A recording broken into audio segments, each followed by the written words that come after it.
Good morning, guys. Penny Pinch and Granny. Welcome back to my channel. I don't know what happened yesterday. For some reason, it only uploaded half of my video. The idea behind the video was telling you the story, but the idea also, the rest of the video was to tell you that not paying attention and not listening sometimes can cost you money. That was the rest of the story, so to speak. So, let's see if I can get this adjusted a little bit better here. There you go. Still getting used to this tripod. All right, maybe that's a little bit better. But anyway, all right. Let's get started with today. First of all, I have decided I will be doing the menu on Monday. Now, I'm only doing it 2 times a month. When I talked about it before, I said I didn't know. Might do 2, might do 1. I just didn't know. So I've decided I'll do 2. Another thing is I'm going to start doing my videos on Monday, Wednesdays, Fridays, and Saturdays. So maybe I can do a little bit longer video, and also I'm trying to write a book, and I need to be working on that. And since I'm doing videos every day, I haven't been working on it.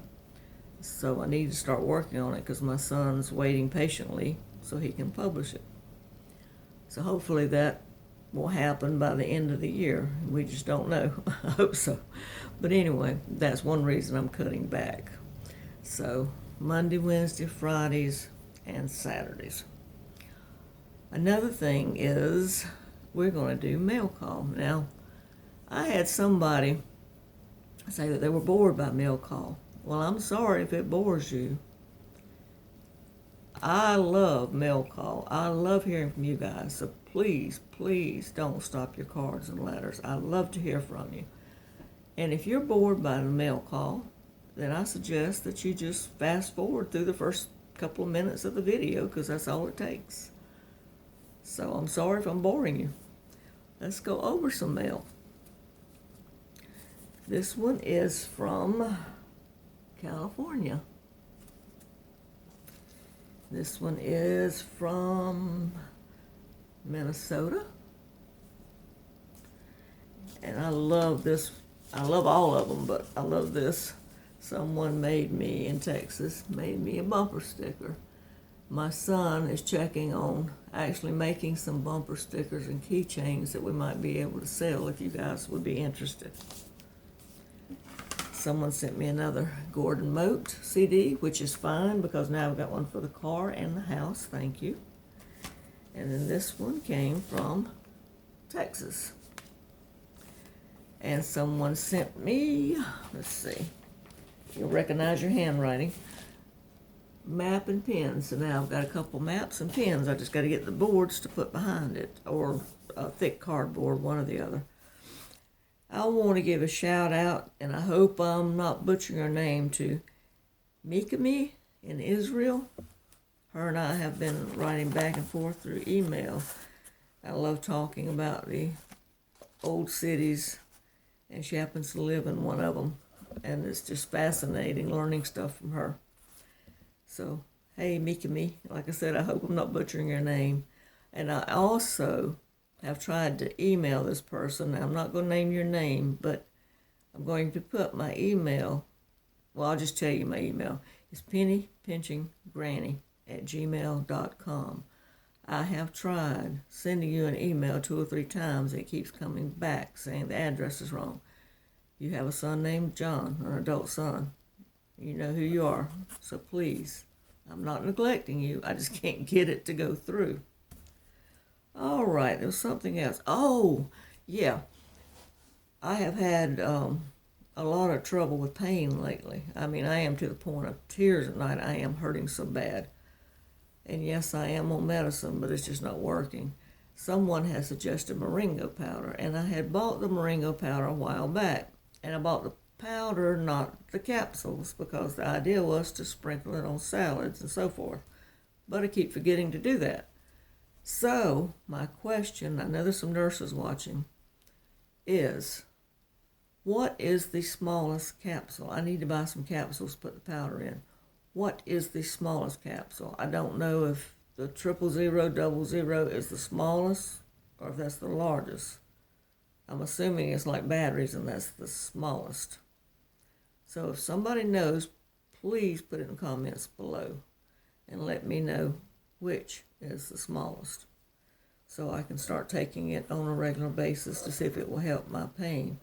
Another thing I'm thinking about too, and those of you who are suffering from fibromyalgia and arthritis, is I know wheat and sugar affect it, so I'm going to try to make my menus without those things.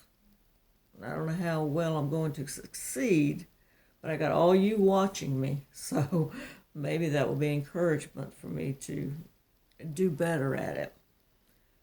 I know I'm not supposed to be eating wheat because I have sensitivities. I have the bloating and the sweating and all that stuff that comes with eating wheat. When I eat it, I can tell the difference. So I'm going to try. But please, if anyone knows about those capsules, would you please answer? I'm going to go on Amazon and see if I can find the capsules. And I guess I have to have the little capsule filler thing, the little board that you stick them down in. I reckon that's what you call it. I don't know.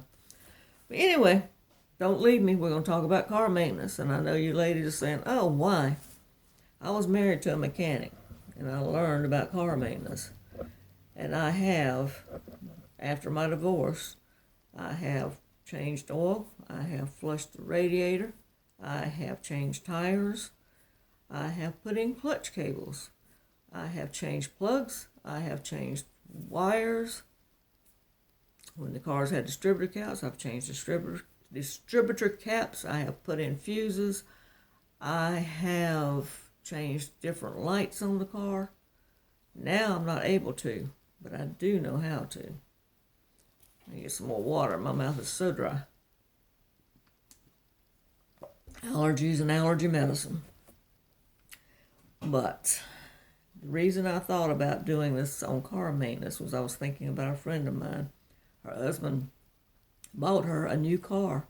He worked in Alaska. So he bought her a new car and he went back out of state to work in Alaska. Well, she was so proud of that car. And she drove it, and she drove it, and she drove it. She burnt the motor up. She never checked the oil. She never had the oil changed. And she didn't mention it to him, and he didn't think to mention it to her. So she ruined a nice car. So anyway, get your oil changed. Now, some people say 3,000 miles, some people say 5,000 miles, and I think these synthetic oils last longer. I'm not sure. Check your handbook for your car. Talk to your mechanic, or get online and look it up if you don't have a spouse or a son that can help you with it, or somebody in the family. Another thing is keep the right amount of air in your tires. It affects your mileage, for one thing. And change your tires when you need to. When that tread gets down, you need to go get tires. If you can't afford to get but two at a time, put the two new ones on the front. There's one thing that I do, and I don't know if everybody agrees with me, but if I have a tire that has been plugged and it came off the front, I move it to the back. I do not like driving with a plugged tire on the front, because if you have a blowout on the front, you lose control of that car. I've seen an accident one time, and the woman had lost control of the car because the tire blew out on the front. And she wasn't going at 45, but she hit a telephone pole or a light pole and did a lot of damage and got hurt just 45 miles an hour. Another thing is your car is like your body. Get preventative checkups. If you buy a new car, I think it's set like every 30,000, 50,000, 100,000, somewhere along that line.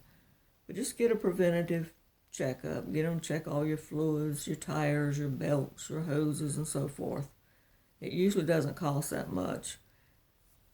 Around here, they'll do the air check in your tires for free. Another thing is, if you live in an area that gets cold, make sure you've got antifreeze in your radiator. Also, learn to listen to your car. Your car's like your body. If something's going on in your body, you know it. Well, when you learn the sounds of your car, you'll know something's wrong. And you can also feel differences in the car through the gas pedal. If your spark plugs are going bad, for example, or something's in the gas or fuel line or whatever, if you can't tell any other way, you will feel it through your foot. You think I'm lying, but it's true. You will feel it through your foot on the gas pedal because it'll hesitate a little bit or it'll feel like it's jumping just a tiny bit, but you will feel it. So learn to listen to your car. If you hear a click, click, click or a whining or something that's not normal, go get it checked out before it turns into something major. All right, guys, that's all on the car maintenance. And I am hoping that you'll like this video. Give it a thumbs up. If you haven't subscribed, please subscribe. And I will see you on Monday. Have a good weekend.